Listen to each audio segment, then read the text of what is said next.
है। माएँ नेक होती थी तो बच्चे नेक होते थे, मगर आज की माएँ किस तरह की हैं? आज मियाँ, आज वो जो मोबाइल चल रहा है, मोबाइल में आप देखें ये सी एप्लीकेशन वो सी एप्लीकेशन, लड़कियां माज़अल्लाह फेसबुक पर अपने अब स्टेटस लगाने लगी हैं फोटोओं के, और ये भाई को पता है।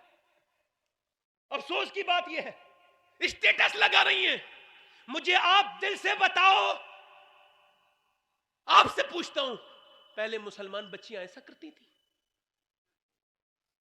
यार उन्हें देखने के लिए जंगें करनी पड़ती थी, उनके भाई के और बाप के जनाजे से निकलना पड़ता था। एक साहब से मैंने कहा आपकी लड़की अंग्रेजी पढ़ती है? वो ठीक है आपकी मर्जी, हालांकि मैं तो इसका मुखालिफ हूं। डॉक्टर इकबाल ने कहा था लड़कियां पढ़ रही हैं अंग्रेजी, ढूंढ ली कौम ने फला कीरा, ये रबिश कैसे गुल खिलाएगी, पर्दा उठने की गुल मुंतजिर। मैंने कहा साहब अपनी बेटी को आप जो ऐसा करें कि कुरान वगैरह वो अपनी बेटी को पर्दा कराएं, नमाज सिखाएं। कहने लगे मौलाना, मैं कहा वो पढ़ने जाती है वो ठीक है, मगर उसे कम से कम पर्दा तो कराओ। कहने लगे अपना काम करो, मुझे अपनी बेटी पे ट्रस्ट है, यकीन है, भरोसा है। मैं कह लगा तू बड़ा जालिम आदमी है यार। मैंने कहा तू बड़ा ही जालिम है। हजरत जुनैद बगदादी से किसी ने कहा मुझे अपनी बेटी भरोसा है, आपने फरमाया जालिम खामोश हो जा, ये बता तेरी बेटी ज्यादा भरोसे के लायक है या अल्लाह के रसूल की बेटी ज्यादा भरोसे के लायक है? और वो आदमी ने क्या किया, एक आदमी ने अपनी जो है ना, इधर देखें, ऐसे करके ना अपनी बेटी के थाने में अपनी बेटी के पैरों में अपनी टोपी रख दी। कहने लगा बूढ़े बाप की इज्जत बचा ले, चल घर को चल। उसने ठोकर मारी, चल भाग यहां से, तू है कौन? उसका भाई आया, कहने लगा बहन मुझे बचा ले, मेरी इज्जत, वो हमारे मजहब का लड़का नहीं है, ऐसा कर बचा ले। तो उसने कहा तू कह रहा है जो मेरे सामने घटिया फिल्में देखता था, तू कह रहा है जो मेरे सामने लड़कियों से बातें करता था, तुझे शर्म नहीं आती? तेरे घर में जवान बहन बैठी है, मुझ पे उसका क्या असर होगा? जा, अब मैं बर्बाद हो चुकी हूं, मैंने फैसला ले लिया, चला जा यहां से। अफसोस के साथ बता रहा हूं मगर बताना पड़ रहा है, अब तक अफसोस के साथ बता रहा हूं मगर बता रहा हूं, अब तक 2014 से लेके अब तक तकरीबन 35,000 मुसलमान लड़कियां इस्लाम छोड़ चुकी हैं, मुर्तद हो चुकी हैं। क्या कर चुकी हैं? तकरीबन कंफर्म रिपोर्ट है ये बताओ मेरी बहन गई होती तो मुझे अफसोस होता, मेरी बेटी गई होती तो मुझे, मगर यार ये समझ के मत सोचो, ये समझ के सोचो कि मेरी इस्लामी बहन गई है, वो मेरी बहन से ज्यादा अजीज है। क्यों गई? चूंकि इकबाल कहता है तूने बर्बाद कर दिया अपनी बेटियों को, तूने उन्हें सैयदा आयशा के बारे में नहीं बताया, खतीजा के बारे में नहीं बताया, तूने उसे नबी की बेटी के बारे में नहीं बताया। मुसलमान लड़कियों के खिलाफ साजिशें हो रही हैं, आपको पता है, पूरा एक टीम काम कर रही है हमारे खिलाफ। मगर मैं बगदाद की उस लड़की को नहीं भूलता, जब उसके घर धमाका हुआ ना तो वो बाहर निकली और फोटो खींचने वाले ने फोटो खींचना चाहा, उसने कहा फोटोग्राफर मेरा फोटो मत खींचो अंकल, इस वजह से मेरे माँ बाप मर गए, सर पे मेरे दुपट्टा नहीं है, तुम फोटो खींचोगे तो क्या, अगर दुनिया देखेगी तो क्या कहेगी कि अब्दुल कादिर जीलानी की पड़ोस की बच्ची बगैर दुपट्टे के घर से बाहर निकल गई है। जब फलस्तीन में 18,000 मुसलमान मारे गए तो 50-60 औरतें पर्दा ओढ़ के निकल रही थी बाहर को, बुरके में, शहजादियां इस्लाम की। जब बाहर को निकल रही थी तो अंग्रेज हंसने लगे, देखो तो सारे मर गए, इनका पर्दा खत्म नहीं हुआ। अंग्रेजी में कमेंट करने लगे तो एक मुसलमान लड़की पलट के बोली, ओ अंग्रेज कुत्ते क्या हंसता है, सुन मेरे माँ बाप तो मर गए हैं मगर मेरे नबी का इस्लाम अभी जिंदा है। जिंदाबाद जिंदाबाद, सुभान अल्लाह सुभान अल्लाह। अभी गैरतें जिंदा हैं। अपनी बेटियों को नहीं सिखाया, क्या सिखाना चाहिए था? हुजूर की बेटी के बारे में मुझे जितने लोग ये बात करके परेशान कर रहे हैं, कयामत के दिन हिसाब ना देना तो देख लेना, इनसे पूछ लेना, समझ रहे? हाँ, इस वक्त आपको क्या पता कितनी मखलूक है होगी यहाँ पर, या कितने फरिश्ते होंगे, कितने जिन्नात होंगे यहाँ पर जो अपने हबीब का जिक्र सुनने आए होंगे। आज तवज्जो है मेरी बात पर? आज लड़कियों को के हाथों से मोबाइल ले लो, और एक आदमी मुसलमान था ना, उसकी लड़की जब 10वें में चली गई तो बोली अब्बा मोबाइल के बगैर काम नहीं चलता, मोबाइल दे दो। तो बाप ने मालूम क्या कहा अपनी बेटी से, सुन बेटी मेरी 2 शर्तें हैं। कितनी शर्तें हैं? पहली शर्त ये मेरी बेटी कि तू 5 वक्त की नमाज की पाबंद रहेगी।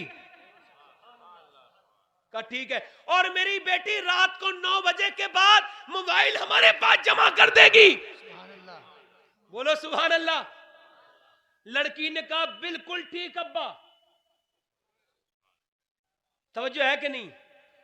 तवज्जो है। मगर मियाँ वो कैसी लड़कियां थी जिन्हें मियाँ सिखाया गया इस्लाम, और उन्हें उनके अंदर उनकी रूहों में उतार दी गई थी बातें। बचपन में उनके दिलों में बात बता दी जाती थी। छोटी सी बच्ची के सर पे आप दुपट्टा रख दें, मैं आपको बताऊं, आपकी बहन होगी, बेटी होगी, वरना आपके घर में कोई भी हो ना, तो उसे बचपन में आप अपनी बहन बेटी को पर्दा कराएं। बचपन से आदत पड़ गई तो बड़े होकर कभी बेपर्दा नहीं हो सकती, और अगर बचपन में बेपर्दा रह गई तो फिर बड़े होकर कभी पर्दा नहीं कर सकती, पर्दा नहीं कर सकती, नमाज नहीं पढ़ सकती, रोजा नहीं रख सकती। बचपन से सब आदतें डालो अपने बच्चों को, बिल्कुल बचपन से ही सीख करो। अच्छा देखें, 6 साल की बच्ची आखिरी इस ज़माने में आखिरी रिवायत, 6 साल की बच्ची कुरान पढ़ रही है। आप जरा जोर से बोले सुभान अल्लाह। 6 साल की बच्ची, पहले 6 साल की बच्ची कुरान पढ़ रही है, सुन के सुभान अल्लाह कहो। उसके बाद वो कहां कुरान पढ़ रही है सुन के कहना, वो मदीने में कुरान पढ़ रही है, सुभान अल्लाह। उसके बाद उसका नाम क्या है ये सुन के सुभान अल्लाह कहना। उस लड़की का नाम बाद में सुनो, उसके बड़े भाई का नाम इमाम हसन है और छोटे का हुसैन है। हाय हाय हाय हाय। उसके बाप का नाम अली है, क्या बात है। नाना का नाम मोहम्मद मुस्तफा। सल्लल्लाहु ताला अलैहि और कुरान वहां पढ़ रही है जहां मदीना हुजूर का रोजा है। कुरान पढ़ते पढ़ते पढ़ते पढ़ते सर से दुपट्टा गिर गया। कौन? ज़ैनब कुरान पढ़ रही है 8 साल की उम्र में ना। ये काफ हा या ऐन स्वाद की तफसीर फरमाया करती थी। ये वो ज़ैनब है। अल्लाह अकबर। कुरान पढ़ते पढ़ते सर से दुपट्टा गिरा। सर से जब दुपट्टा गिरा तो सैयदा फातिमा काम कर रही थी, आई काम रोक के। ये भी तो एक काम है ना, काम रोक के कहा ज़ैनब सर पे दुपट्टा रखो। दुपट्टा अम्मी क्यों? कहा जो उस लड़की सर पे दुपट्टा नहीं रखती उससे नाना नाराज हो जाते हैं। इतना सुना था सैयदा ज़ैनब सिसकी लेने लगी। सैयदा फातिमा चली गई। एक तो नाना नाराजी दोनों लफ्जों में सुन के दिल में आपके लग गए। आपने लगी, आपने फरमाया रोती क्यों है ज़ैनब? आपने लगी ज़ैनब चुप जाना मेरी बेटी, रोती क्यों है? अब तो तूने सर पे दुपट्टा रख लिया। और रोई। सैयदा फातिमा ने कहा ज़ैनब चुप जा, सीने लगा लिया। और ज़ैनब चुप जा। ज़ैनब कह लगी अम्मी जान नाना से कह देना इस बार माफ कर दे, अगली बार गर्दन तो कटा दूंगी, सर पे से दुपट्टा ना हटाऊंगी। जिंदाबाद जिंदाबाद। सुभान अल्लाह सुभान अल्लाह। करबला के मैदान में जब इमाम ज़ैनुल आबिदीन के साथ सैयदा ज़ैनब निकलने लगी तो यजीदी बोले ये कितने सख्त हैं ये मदीने वाले, कितने पाबंद हैं शरीयत के, कि सारे घर वाले शहीद हो गए, घोड़ों पे घोड़े दौड़ गए लाशों पर, गर्दनें कट गई, टुकड़े हो गए, मगर औरतों के खेमे जल गए, मगर इनका पर्दा खत्म नहीं हुआ। तो एक बोला मैं देखता हूं। गया, उसने जाके एक झटका मारा सैयदा ज़ैनब की चादर पे। बताओ वो मुसलमान का हाथ हो सकता है जो नबी की बेटी की चादर पे हाथ डाले? वो हो ही नहीं सकता। दस्ते मुसलमान जो बिनते शहीदी के सर से ऐसा झटका मारा, आपका सर जैसे ही आपको झटका लगा आपने एकदम बालों से अपना चेहरा ढक लिया और फिर मदीने की तरफ को मुंह करके कहा नाना मेरे बच्चे शहीद हुए, मैं बेपर्दा नहीं हुई। मेरे गोद के पाले अली अकबर की लाश पर घोड़े दौड़े, मैं बेपर्दा नहीं हुई। नाना मैं भूखी प्यासी थी, बेपर्दा नहीं हुई। नाना मेरे खेमे जला दिए गए, मैं बेपर्दा नहीं थी, मगर इसने अब मेरी चादर ही जालिम ने खींच ली तो अब मेरे पास पर्दा नहीं था, मैंने बालों से मुंह ढक लिया। क्या मेरे नाना मुझसे राजी है? मदीने से आवाज आई ज़ैनब तेरे नाना को तेरे ऊपर नाज है।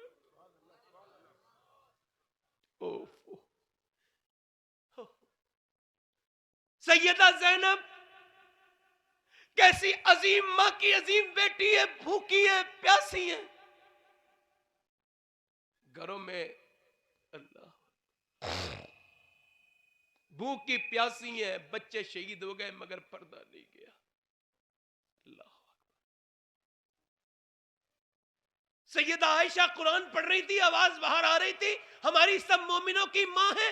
हुजूर ने पत्थर उठाया हाथ में।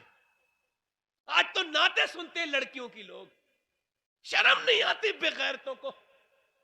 कुरान पढ़ रही थी और वो भी सब मोमिनों की मां है। कोई जरूरत नहीं है, वो कुरान सुना भी देती तो क्या हो जाता, हम बच्चे हैं, उनकी औलाद है। कुरान की आवाज आ रही थी बाहर, हुजूर ने पत्थर उठाया, पत्थर के 2 टुकड़े किए, पत्थर लगा दिया उस रास्ते में जहां से आवाज आ रही थी। फिर अंदर कमरे में गए, कहा आयशा इतनी तेज कुरान ना पढ़ा करके बाहर आवाज जाए। अल्लाह अल्लाह अल्लाह अल्लाह। आज तो अपना शौहर अपनी बीवी को तैयार करा के ले जाता है शादी में, चलो तैयार होके, फिर कहता है ओ मेरी लोगों देख लो बीवी मेरी है, मगर सब देख लो, सारों के लिए देखने के लिए लाया हूं, इसे तैयार भी करके लाया हूं, देखो मेरी बेगैरती है ये, मैं इतना बेगैरत हो गया कि अब मेरे पास गैरत नाम की कोई चीज ही नहीं है। मैंने अपनी बीबी को सजाया संवारा है जैसे पहले जमाने में दूसरे किस्म की औरतें सजती। आज देखो नजारा मेरी बीबी का। यही तो मैं गलत कह रहा हूं क्या? बोलो मैं गलत कह रहा हूं? तो जिसके माँ बाप बेगैरत हो, उनके घर में गैरतमंद औलादें कहां से पैदा हो जाएंगी? हुजूर फरमाते मेरे आका कि मेरी उम्मत के कुछ लोग रात को सोएंगे, इंसानों की सूरत होगी, सुबह को सूअर की शक्ल हो जाएगी। हुजूर ने फरमाया इंसान की शक्ल में सोएंगे, सूअर की शक्ल में उठेंगे। अर्ज की हुजूर कौन होंगे? कब वो रोजा भी रखते होंगे, नमाजें भी पढ़ते होंगे। कब वो कौन होंगे? फरमाया वो औरतों के नाच देखते होंगे, तमाशे देखते होंगे, वो होंगे वो लोग। इतने बेगैरत मुसलमान तो नहीं हो सकते, वो तो अपने गैरतमंद होते हैं ना, उन्हें तो पता है कि हम गैरतमंद लोग हैं, उनकी आंखें इतनी बेकार नहीं होती। यार एक तो ये मुसलमान लड़कियां हैं, एक इकबाल कहता है ताहिरा नाम की फिरंगियों में एक औरत पैदा हो गई, मुसलमान हो गई, वो इस्लाम से मुतासिर होकर खुद ही, और उसने फिर हल्के हल्के इस्लाम को फैलाया तो 1300 अंग्रेज मुसलमान कर ली औरतें। सुभान अल्लाह बोलो कितनी? 1300। इकबाल कहता है जब 1300 मुसलमान हो गए, लोगों को बना कोई तो उन्होंने पकड़ लिया, और पकड़ने के बाद इसे कुएं में लटकाया, कुएं के अंदर सांप और बिच्छू थे, और कहने लगा इस्लाम छोड़ दे वरना तुझे डाल देंगे। वो बोली एक रात की मोहलत चाहती हूँ, और अंग्रेज खुश हो गए, मोहलत मांगी है, छोड़ देगी इस्लाम। पूरी रात के बाद सुबह को गए, बोले औरत बोलो क्या ख्याल है? ताहिरा बोली सुनो जल्दी से डाल दो। कहा क्यों? कहा तूने मोहलत नहीं मांगी थी सोचने के लिए? कहा सोचने के लिए नहीं, इबादत के लिए मांगी थी, अपने रब को राजी करने के लिए मांगी थी। और मैंने कहा था परवरदिगार मैं कमजोर औरत हूं, मेरे पास ताकत नहीं है, जब सांप और बिच्छू मुझे काटे तो तेरी राह में तो मेरी चीखें ना निकल जाए, मुझ पे करम करना, मेरा ईमान सलामत रहे, ए मौला मुझ पे करम करना।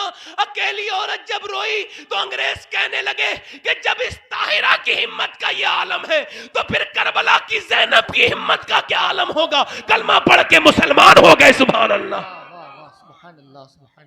तू मिट नहीं सकता ईरान के मिट जाने से, नशे दहर को क्या गर्ज है मैं खाने से, है ये आया यूरिश तातार के अफसाने से, निगेबा मिल गए काबे को सनम खाने से। बस आखिरी बात लोगों और मेरी खत्म हो रही है, नौजवानों बस तुम तक नजरें अपनी झुका के रखो, नजरें अपनी, तवज्जो है मेरी बात पर? नहीं, नजरें अपनी झुका के रखो।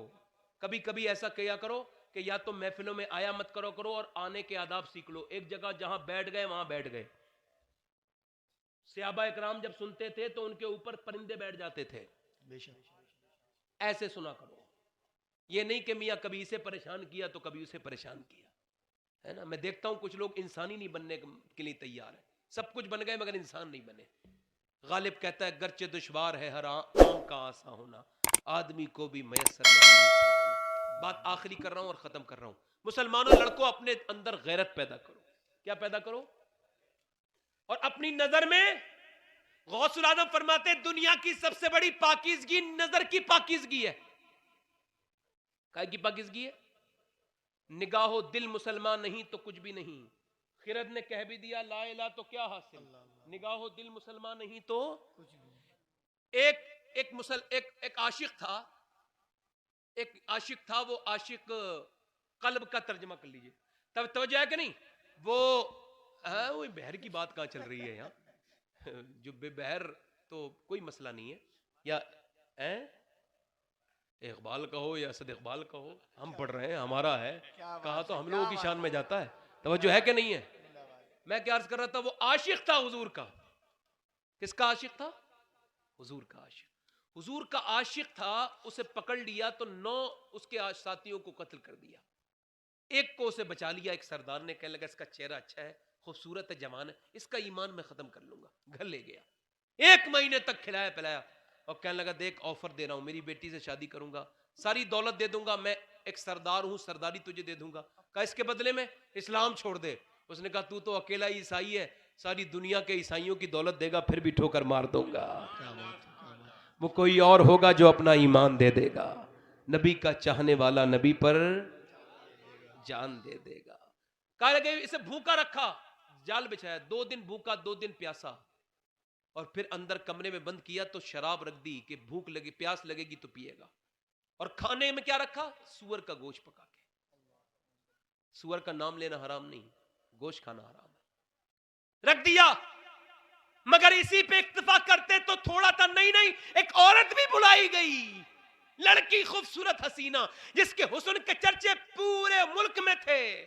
आंखें खूबसूरत, चेहरा खूबसूरत, जिधर से गुजर जाए जाम भीड़ लग जाए, दीवाने आशिकों का मजमा जमा हो जाए।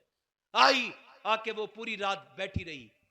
उसने कहा मुसलमान का ईमान खराब करना है, कल एक चुटकी में खत्म कर दूंगी। गई, पूरे दिन पूरे रात बैठी रही, नजर नहीं उठाई। दूसरे दिन गई, तीसरे दिन गई, चौथे दिन गई, 5वें दिन गई। मियां उसने हर रंग बदला, हर कपड़ा बदला। छठे दिन बोल्ड लिबास पहन के निहायत ही घटिया गई और जाकर के समझने लगी आज नहीं छोड़ूंगी। आज तो उसने अदाएं दिखाई, बड़ी आगे बढ़ी, मगर मियां मुसलमान था, टस से मच नहीं हुआ। आखिर शाम के वक्त में हाथ पकड़ के बोली, आखिर तू है कौन? है तू किसका दीवाना? मेरे हुस्न में तुझे क्या कमी लगती है जो मेरी बेइज्जती कर रहा है? जो मुझे देखे देखता ही रह जाता है। अपनी बीबियां छोड़ देते हैं लोग मेरे लिए, मजनू और आशिक बन जाते हैं। ये बता तू किसका दीवाना है जो 6 दिन से बैठी हूं, तूने नजर उठा के नहीं देखा? तो वो आशिक बोला, अब मेरी निगाहों में जचता नहीं कोई, जैसे मेरे सरकार है वैसा नहीं कोई। नहीं कोई। सुभान अल्लाह, सुभान अल्लाह, वाह वाह वाह, जिंदाबाद जिंदाबाद, माशाअल्लाह माशाअल्लाह, क्या बात है, वाह वाह वाह वाह, माशाअल्लाह। निगाहो कल्ब मुसलमान नहीं तो कुछ भी नहीं, कुछ भी नहीं। बड़ों की बात मान लेनी चाहिए। निगाहो कल्ब मुसलमान नहीं तो कुछ भी नहीं। रुजू और बात दोनों है। तवज्जो है कि नहीं? मेरी बात पर तवज्जो है? वो औरत कहने लगी क्या मतलब? इधर देखें। वो कहने लगा देख मैं 8 दिन से भूखा हूं। कितने दिन से? और 8 दिन से प्यासा हूं। और कहने लगा भूख और प्यास इतनी है कि मरने वाला हूं। का फिर मुझ पे हलाल हो चुका है सूअर भी और शराब भी, चूंकि मुझे जान बचाने के लिए शरीयत में रुख्सत है, मैं कर सकता हूं, मगर जो डटा रहे उसका ईमान कामिल है। कहने लगी औरत फिर तू खाता पीता क्यों नहीं? कहने लगा मेरी जान जाने को, मगर खाता पीता इस वजह से नहीं कि मेरा रब मुझे देख रहा है। जब मैं फिल्म देख रहा हूं तो मेरा रब मुझे, जब मैं किसी लड़की पर बुरी नजर से देख रहा हूं तो मेरा रब मुझे, जब मैंने गंदी निगाह किसी पर डाली है तो मेरा रब मुझे, जब मैं गाली दे रहा हूं तो मेरा रब मुझे। तो जब रब देख रहा है तो मैं ऐसा क्यों कर रहा हूं? बस यही सवाल है। कब्रिस्तान में जवान लाशें जो गई हैं वो आपसे कह रही हैं तौबा कर लो। हाँ हाँ, बस तौबा कर लो। हुजूर फरमाते हैं किफल नाम का नौजवान था बनी इसराइल में, लड़कियों को बुला के उनके साथ जिना करता था। जिना पलटता है, जो करता है उसके घर से बदला होता है। एक हकीम अपने घर आया तो बीवी बोली पहले ये बता तू कौन सा गुनाह करके आया है? कहने लगा मैंने तो कोई गुनाह। कहा बता हकीम। कहने लगा क्या बात है? कहा तुझे कसम है। कहा आज एक औरत आई थी, उसका हाथ मैंने पकड़ा, हाथ अच्छा लगा, थोड़ी देर पकड़ता रहा। कहने लगी बस इसी वजह से पूछ रही थी, तेरे यहाँ जो 40 साल से पानी भरता है ना, आज उसने मेरा हाथ पकड़ लिया था और फिर पकड़ने के बाद चला गया। मैं समझ गई कि मेरे आदमी ने जरूर किसी औरत का हाथ पकड़ा होगा। किफल नामी नौजवान लड़कियों के साथ ज्यादती करता था, जिना करता था। जिना करते करते एक दिन एक लड़की आई तो हुजूर अलैहिस्सलाम इरशाद फरमाते वो रोने लगी। इसने कहा रोती क्यों है? क्या तुझे मैंने पैसे नहीं दिए? कहने लगी जालिम सब कुछ पैसा नहीं होता। कहा फिर रो क्यों रही है? कहा मेरे बहन भाई भूखे हैं और मैं भूख की वजह से मैंने अपने आप को बेचा है, मगर मैं डर रही हूं। कहा किससे? का अल्लाह से, जो मेरा मालिक है। मुझे उससे शर्म आ रही है, उससे हया आ रही है, जिसकी तरफ मुझे पलट के जाना है और जिसकी मैं बंदी हूं। मेरे माँ बाप अगर इंतकाल न करे होते तो मैं कभी ये बुरा काम नहीं करती। ए जालिम तू क्या समझेगा? हुजूर फरमाते हैं लड़की ऐसे रोई कि उसके रोने से ना उसका दिल धुल गया। किफल का कहने लगा मैंने तुझे अपनी बहन बनाया, ले ये पैसे ले जा और सारे पैसे तुझे ही देता हूँ, चली जा। वो चली गई। ये इतना रोया सजदे में, कहने लगा मौला मैं भागा हुआ हूँ, बद किरदार हूँ, पूरी दुनिया में मेरे जैसा खताकार स्याकार बदकार कोई नहीं है, मगर तेरे जैसा बख्शने वाला भी तो कोई नहीं है, मुझे माफ कर। तेरे पास जाऊं तो कहां जाऊं फिर मेरे रब? मैं तुझसे माफी मांगता हूं, मुझे माफ कर दे। हुजूर फरमाते ऐसा रोया कि उसकी उसी वक्त जान निकल गई। कोई बंदा तेरे दर पे जो आंसू रोल देता है, मेरे मौला दरे तौबा तू उस पर खोल देता है। इतना रोया, मर गया तो कोई जनाजा नहीं उठाता था सुबह को। इस जालिम का जनाजा उठाएंगे, इस बदबख्त का, जानी का कोई नहीं उठाता था। तो अल्लाह ने फरिश्तों को भेजा और फरिश्तों ने उसके घर के दरवाजे पे बड़े बड़े लफ्जों में लिख दिया, इन्नल्लाह कद गफर लिल किफले, ये जो किफल है ना उसे उसके रब ने माफ कर दिया है, गफर मगफिरत कर दी है। और लोगों जरा गौर करो, आज रहीम रब है, उससे तौबा कर लो इंशाअल्लाह।